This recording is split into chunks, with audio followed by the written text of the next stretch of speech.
قرآن کریم و ترجمه معنای آن در روش تفسیری میسر به زبان تاجیکی. سوره فصلت معنایش روشن ساخته شد. در مکه نازل شده است و از 54 آیت عبارت است. بسم الله الرحمن الرحیم. به نام الله بخشاینده و مهربان. حمیم. حمیم. تنزیل من الرحمن الرحیم.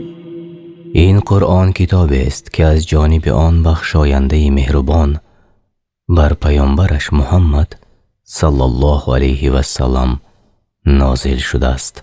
کتاب فصلت آیاته قرآنا عربیا لقوم یعلمون. کتاب است که آیاتهایش با تفصیل و فهم و بیان شده. قرآن است که به زبان عربی آسان فهم برای مردمی که زبان عربی را می‌دانند.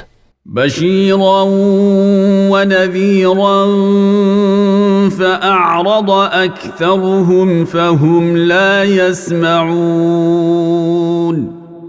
هم مژده دهنده است این کتاب مؤمنان را به پاداش دنیا و آخرت و هم بیم دهنده کافر را به عذاب دنیا و آخرت.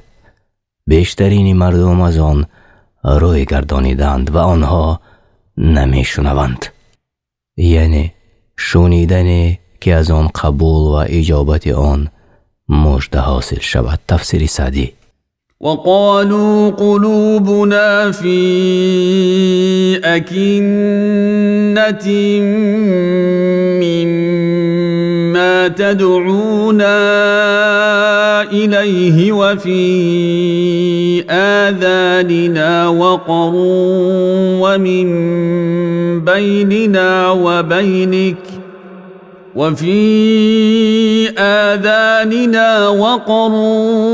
ومن بيننا وبينك حجاب فاعمل إننا عاملون. کافران به پیامبر محمد صلی الله علیه و سلم گفتند دلهای ما از آنچه ما را به آن دعوت میکنی در پرده است و گوشهایمان وزنین است و میان ما و تو یعنی ای محمد حجاب است. پس عمل کن تو به دین خود، البته ما هم عمل کننده ایم به دین خود.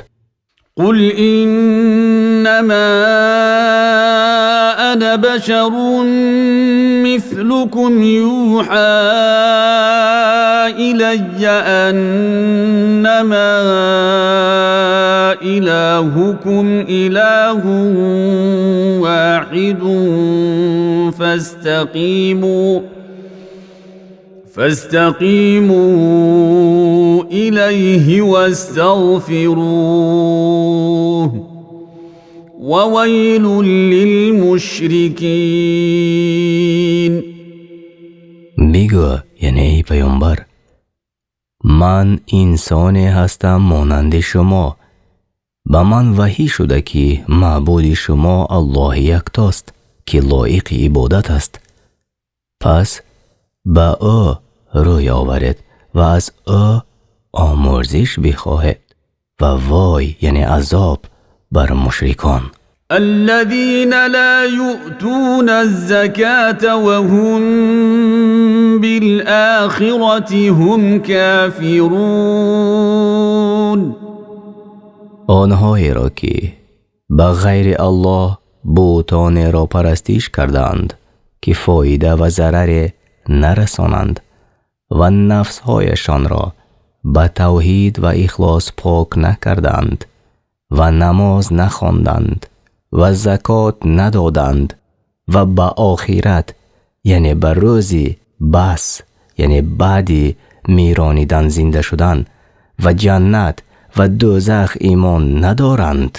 این الذين آمنوا وعملوا الصالحات لهم أجر غير ممنون. همانا آنان که به الله و رسولش و کتابش ایمان آوردند و کارهای شایسته کردند برایشان پاداش است، یعنی مکافات است تمام ناشدنی. قل أئنكم لتكفرون بالذي خلق الأرض في يومين وتجعلون له أندادا ذلك رب العالمين. بگو ای پیامبر به آن مشرکان، آیا به الله که زمین را در 2 روز آفریده است کافر می شود و برای او شریک ها قرار می دهد؟ اوست پروردگار تمام جهانیان.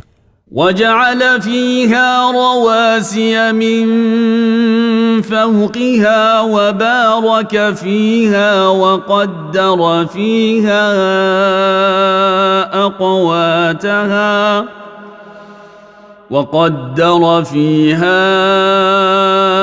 أقواتها في 4 أيام سواء للسائلين. او ذات است که آفرید در بالای زمین کوه‌های استوار را و برکت نهاد در آن و معین ساخت در روی زمین رزق و روزی، یعنی اهل آن را در مدت 4 روز. این تفصیلات برای سوال کنندگان است. در تفسیر سعدی 4 روز چون این معنی داد شده است، یعنی 2 روز زمین را آفرید و 2 روز دیگر در آن کوه‌ها را آفرید. ثم استوى إلى السماء وهي دخان فقال لها وللأرض ائتيا طوعا أو كرها قالتا أتينا طائعين. سپس الله پاک به آسمان متوجه شد و آن دود مانند بود. پس به آسمان و زمین گفت خواه یا ناخواه بیاید. گفتند فرمان بردار آمدیم. فقضاهن 7 سماوات في يومين وأوحى في كل سماء أمرها وزينا السماء الدنيا بمصابيح وحفظا ذلك تقدير العزيز العليم. آنگاه 7 آسمان را در 2 روز آفرید و به هر آسمان فرمانی لازمیش را وحی کرد، یعنی به همین طریق آسمان ها و زمین ها را در 6 روز خلق کرد و حکمت آفرینش آنها را خودش می داند، حال آن که قادر بود در 1 لحظه آنها را بیافرد. و آسمان دنیا را به چراغ های یعنی ستارگان بیاراستیم و حفظش کردیم، یعنی از شیطان ها که خبر آسمان را ندزدند. تفسیر بغوی. این از تدبیر الله غالب دانا. فإن أعرضوا فقل أنذرتكم صاعقة مثل صاعقة عاد وثمود. پس اگر روی گردانند آن مشرکان بعد از آن که صفتهای قرآن نکو و صفتهای الله بزرگ به آنها بیان شد، پس بگو به آنها شما را از رعد و برق می ترسانم مانند رعد و برقی که بر عاد و ثمود هنگام کافر شدنشان فرود آمد. إذ جاءتهم الرسل من بين أيديهم ومن خلفهم ألا تعبدوا إلا الله قالوا لو شاء ربنا لأنزل ملائكة فإنا بما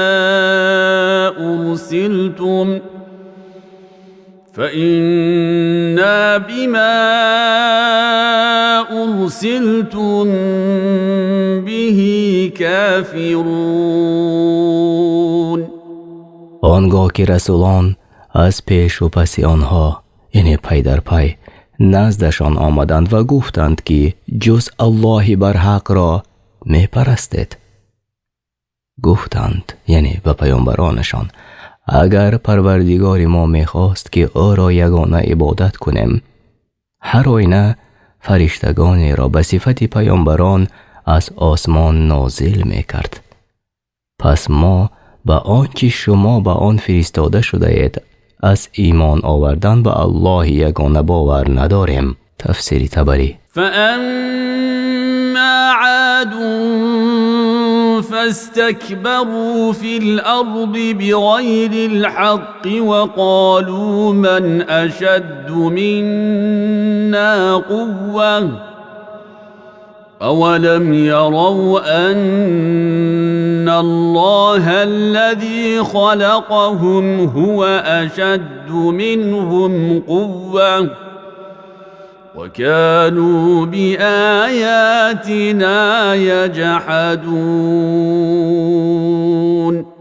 پس اما عاد یعنی قوم هود به ناحقی در روی زمین گردن کشی کردند و مغرورانه گفتند چه کسی از ما نیرومندتر است؟ آیا نمی دیدند که البته الله که آنها را آفریده است از آنها نیرومندتر است و آیات و حجتهای ما را انکار می کردند. فأرسلنا عليهم ريحا صرصرا في أيام نحسات لنذيقهم عذاب الخزي في الحياة الدنيا ولعذاب الآخرة أخزى وهم لا ينصرون.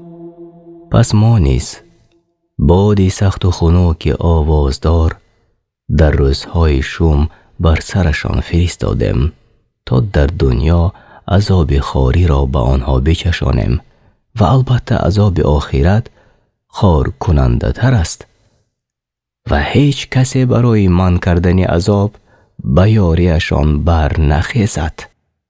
و اما ثمود فهدیناهم فاستحبوا العمى على الهدى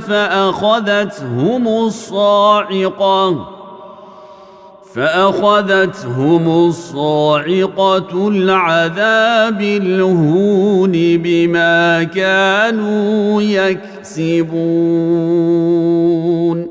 و اما ثمود قوم صالح را پس همان راه حق و رشد را برایشان بیان کردیم پس آنها کاری را بر هدایت اختیار کردند پس به خاطر گناهایی که می کردند آتشک عذاب خار کننده آنها را فرو گرفت. گناه قوم صالح به الله کفر می آوردند و پیامبران را دروغ می برآوردند. ونجينا الذين آمنوا وكانوا يتقون.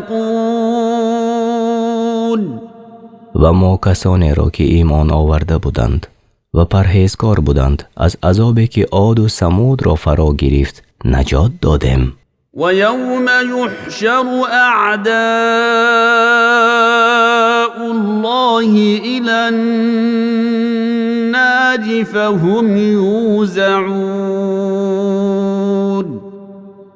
و روزی که برانگیخته شوند دشمنان الله، پس آنها را رانند فرشته های عذاب کننده به سوی دوزخ. حتى إذا ما جاءوها شهد عليهم سمعهم وأبصارهم وجلودهم بما كانوا يعملون. چون به کنار آتش آیند، از اقرار گناه های خود سرکشی کنند، این هنگام گوش و چشم ها و پوست هایشان به اعمالی که در دنیا کردند بر ضدشان شهادت دهند. وقالوا لجلودهم لم شهدتم علينا قالوا أنطقنا الله الذي أنطق كل شيء وهو خلقكم أول مرة وإليه ترجعون. و آن دشمنان الله به پوست های خود گویند چرا بر ضد ما شهادت دادید؟ گویند پوست هایشان بر آنها آن الله که هر چیزی را به سخن می آورد و شما را نخستین بار بیافرید و هیچ چیز نبودید و بعد از مرگ برای حساب و کتاب به سوی او بازگشت می کند ما را به سخن آورده است. وما كنتم تستترون أن يشهد عليكم سمعكم ولا أبصاركم ولا جلودكم ولكن ظننتم أن الله لا يعلم كثيرا مما تعملون. و این که گوش و چشم ها و پوست هایتان به زیان شما شهادت می دهند هنگامی که گناه می کردید چیزی را پنهان نمی داشتید ولیکن می پنداشتید که الله بر بسیاری از کارهای گناه را که می کنید آگاه نیست. وذلكم ظنكم الذي ظننتم بربكم أرداكم فأصبحتم من الخاسرين. با این بدگمانی که در حق پروردگارتان داشتید هلاکتان کرد، یعنی به دوزخ، یعنی دوزخی شده در شمار زیان کردگان گردیدید. معنای بدگمانی گمانتان به این که الله بسیاری از عملهایتان را نمیداند، پس به همین سبب به گناه شتاب کردید و همین امر شما را هلاک گردانید.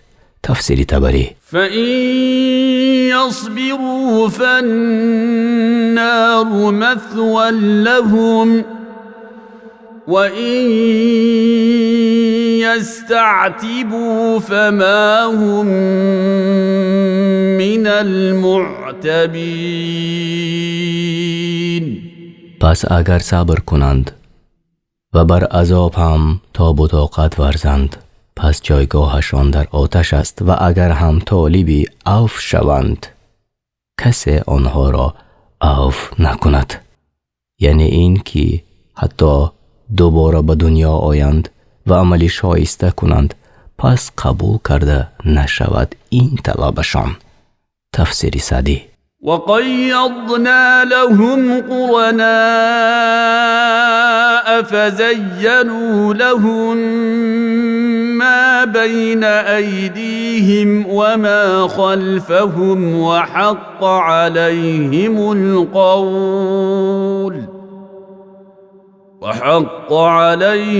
القول في قد خلت من قبلهم من الجن والإنس إنهم إنهم كانوا خاسرين. و برای آن مشرکان هم نشین‌هایی بد مقرر کردیم از شیاطین اینس و جین. پس برای آنها اعمال زشتشان را در دنیا در نظرشان بیاراستند و نیز برایشان آیندهشان را آراستند و بر آنها نیز همانند پیشینیانشان از جین و اینس عذاب مقرر شد. همان آنها به سبب عملهای بد خویش زیانکار بودند در دنیا و نیز زیانکار در روز قیامت هستند. وقال الذين كفروا لا تسمعوا لهذا القرآن والغوا فيه لعلكم تغلبون. و گفتند کافران به یکدیگر به این قرآن گوش مدهید و امرهای آن را اطاعت نکنید و سخنی بیهوده گوید در وقت قرآن خواندن محمد، شاید که به این راه پیروز شود بر محمد و از خواندن قرآن باز ایستد. فلنذيقن الذين كفروا عذابا شديدا ولنجزينهم أسوأ الذي كانوا يعملون. پس هر آینه کافران را عذابی سخت می چشانیم در دنیا و آخرت و همانا سزا می دهیم آنها را در آخرت موافق بدترین کفر و عصیانی که در دنیا می کردند. ذلك جزاء أعداء الله النار لهم فيها دار الخلد جزاء بما كانوا بآياتنا يجحدون. این است جزای دشمنان الله، آتش. در درون آن خانه همیشگی دارند. این جزای آنهاست، زیرا آیات ما را در دنیا انکار میکردند. این آیت دلالت میکند به بزرگی گناه شخصی که آدمان را از قرآن و هدایت بر هر راه باز دارد. وقال الذين كفروا ربنا أرنا الذين أضلانا من الجن والإنس نجعلهما تحت أقدامنا ليكونا من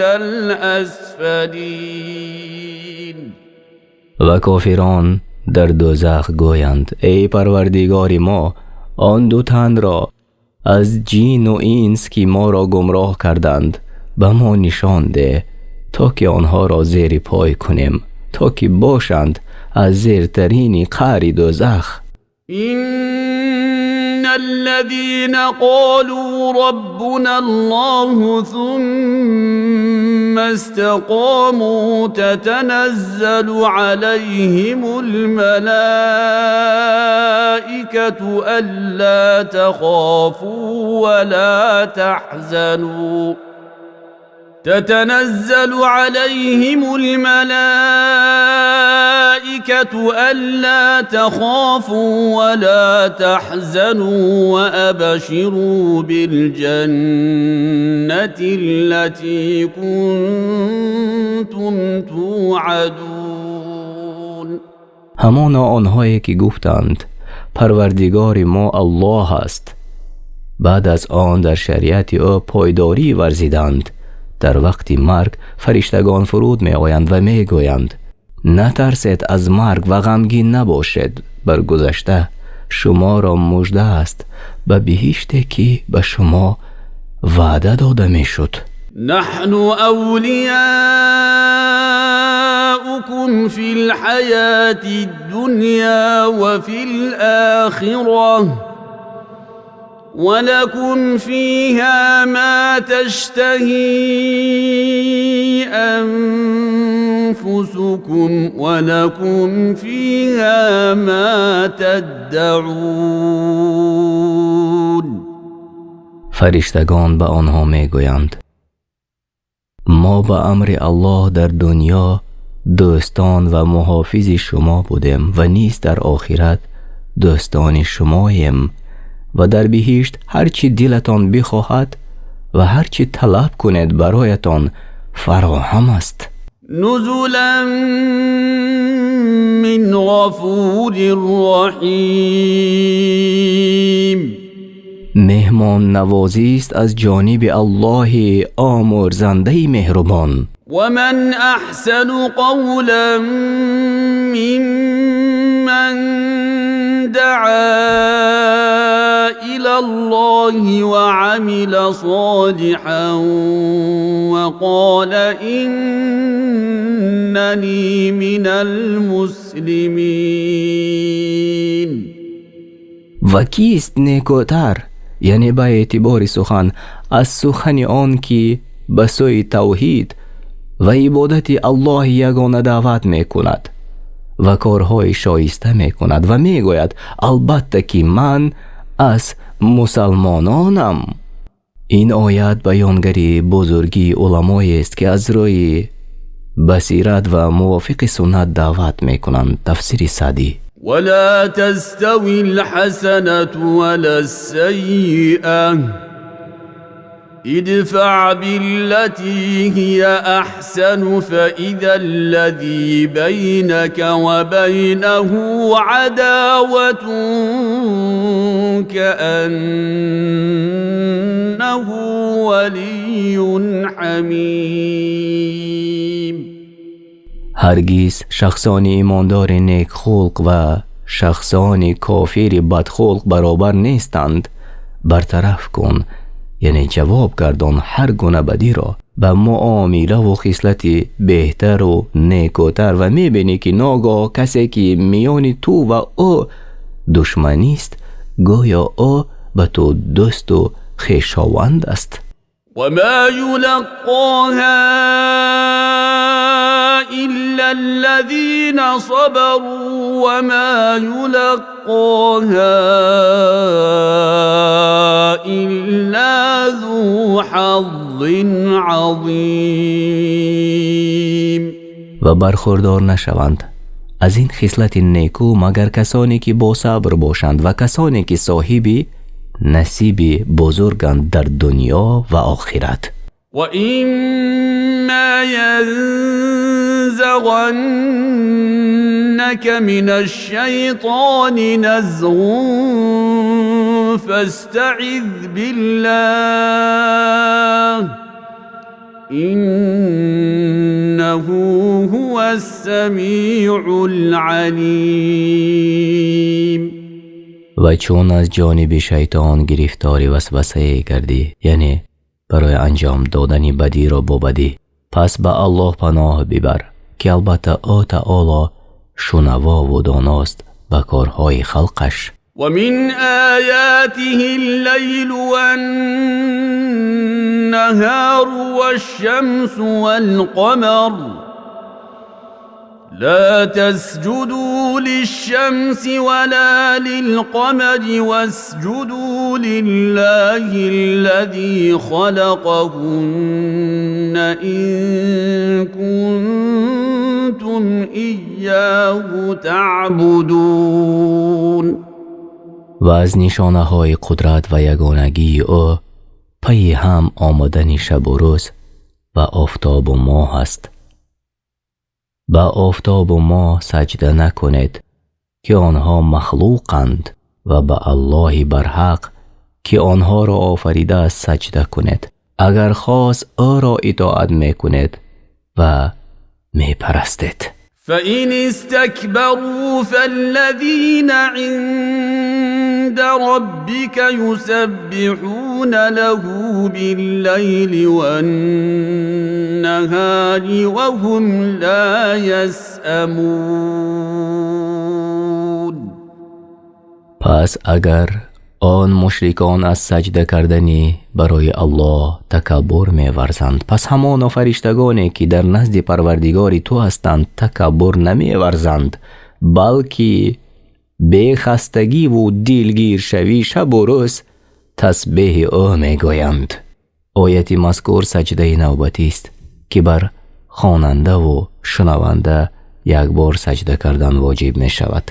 ومن آياته أنك ترى الأرض خاشعة فإذا أنزلنا عليها الماء اهتزت وربت إن الذي أحياها لمحيي الموتى إنه على كل شيء قدير. و از علامت‌های یگانگی و قدرت او آن که تو زمین را خشک می‌بینی، پس چون آب بر آن بفرستیم به جنبش آید و گیاه برآید.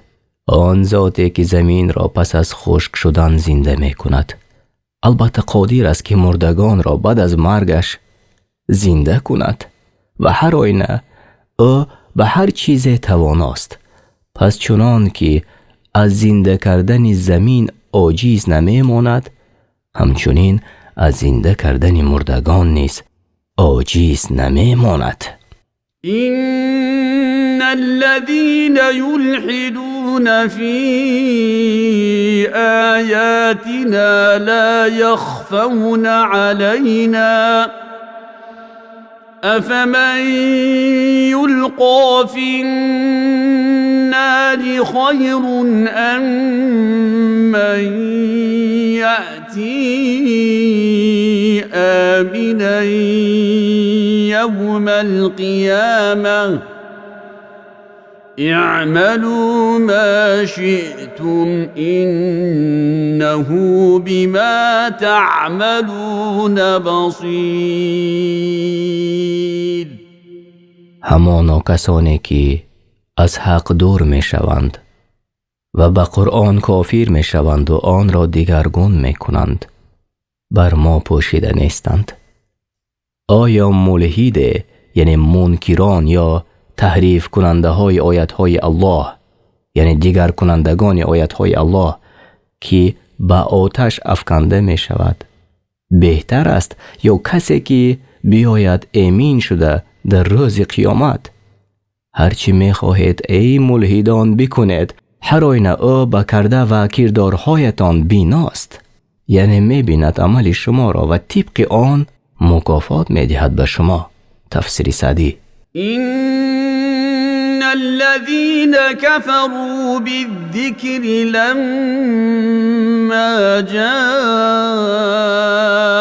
جاءهم وإنه لكتاب عزيز. همانا آنهایی که به قرآن چون بر آنها نازل شد انکار کردند کافر شدند و در برابر کفر خویش هلاک شونده و عذاب کرده شده می باشند. و همانا این که قرآن کتاب ارجمند و گرامی قدر است و از هر تغییر و تبدیل محفوظ است. لا يأتيه الباطل من بين يديه ولا من خلفه تنزيل من حكيم حمید. هرگز از پیش و پس او باطل راه نمی یابد.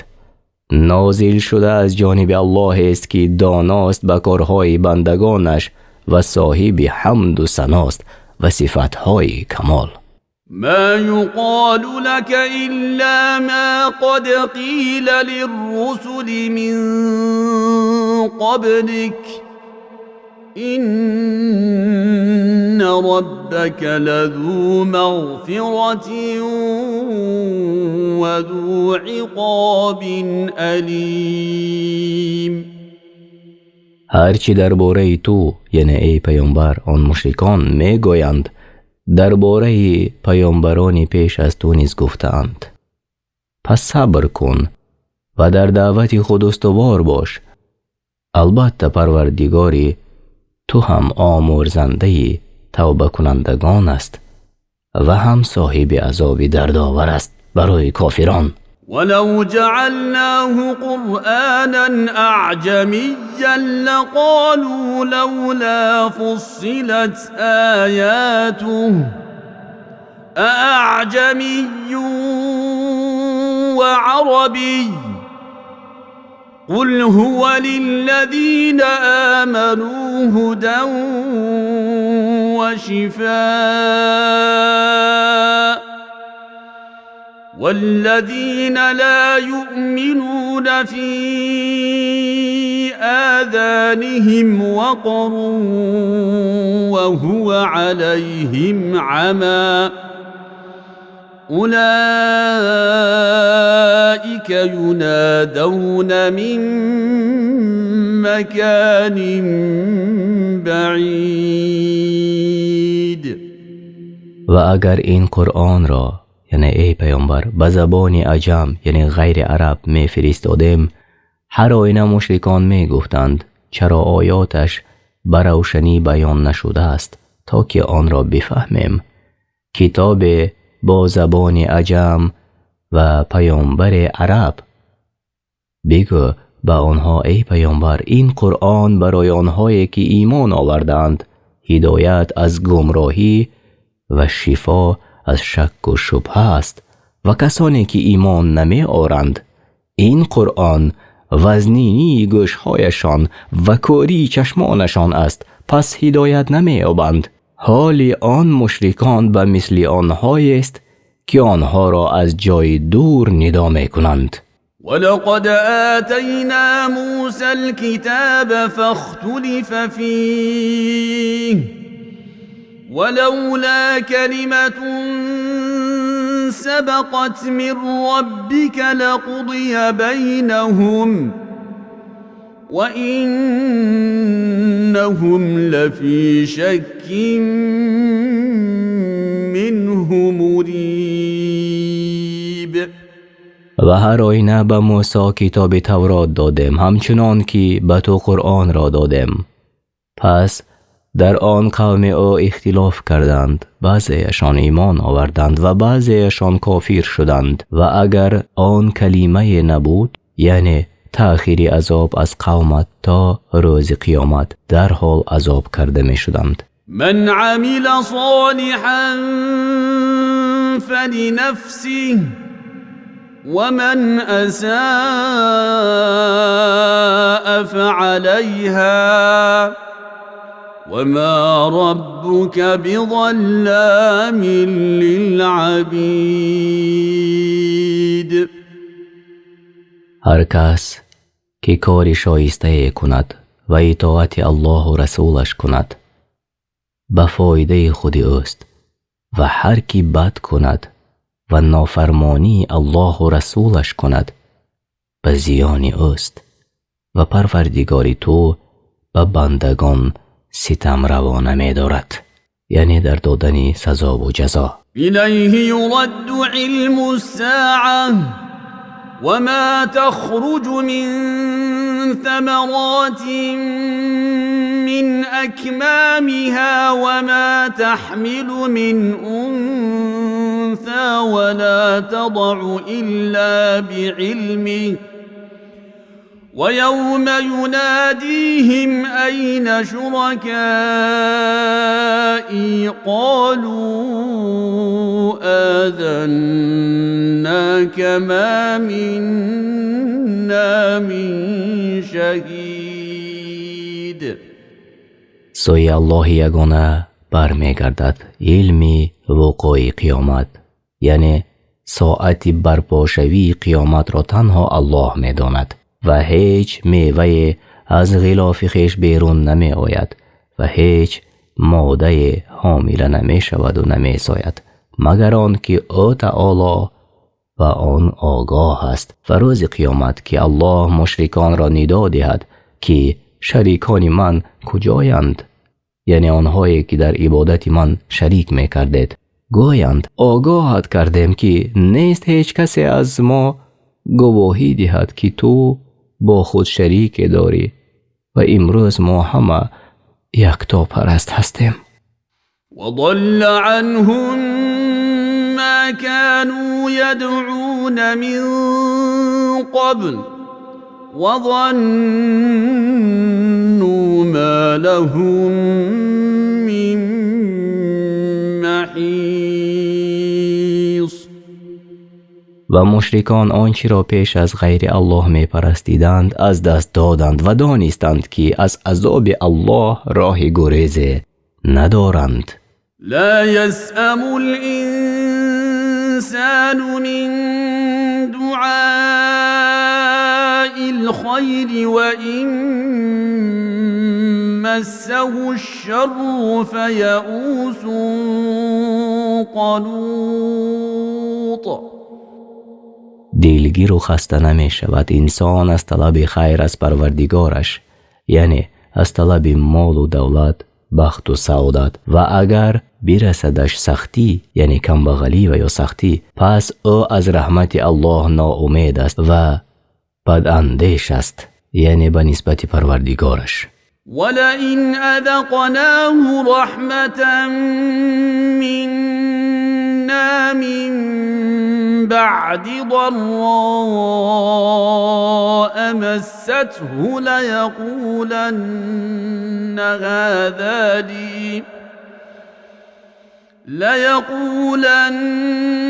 هذا لي وما أظن الساعة قائمة ولئن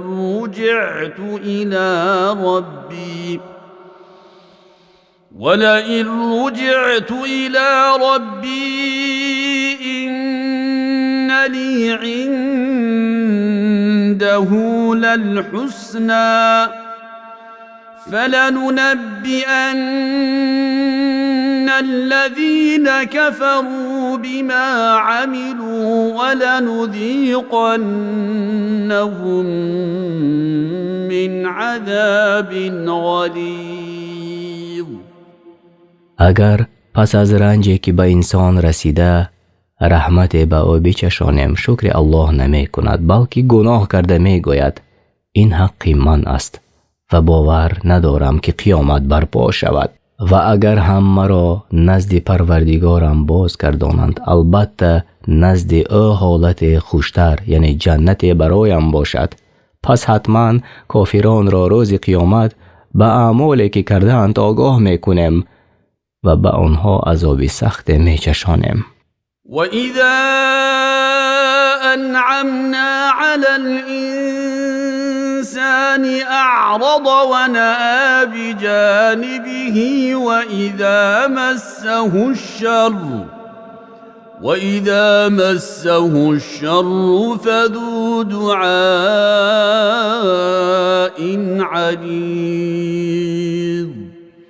و چون به آدمی نعمت یعنی سلامتی یا رزق و روزی انعام کنیم روی گردان می شود و با تکبر گردن بالا می کند و اگر به او بلای برسد در حال به پروردگارش دعا و التجای بسیاری کند، یعنی پروردگارش را در سختی ها می شناسد و در آسانی ها نمی شناسد. قل أرأيتم إن كان من عند الله ثم كفرتم به من أضل ممن هو في شقاق بعید. بگو ای پیامبر به مشرکان خبر دهید به من اگر این قرآن از جانب الله باشد سپس شما آن را دروغ برآورده باز کافر شوید. در این حال هیچ کس به سبب عداوت و ستیزی شما با حق از شما گمراه تر نیست.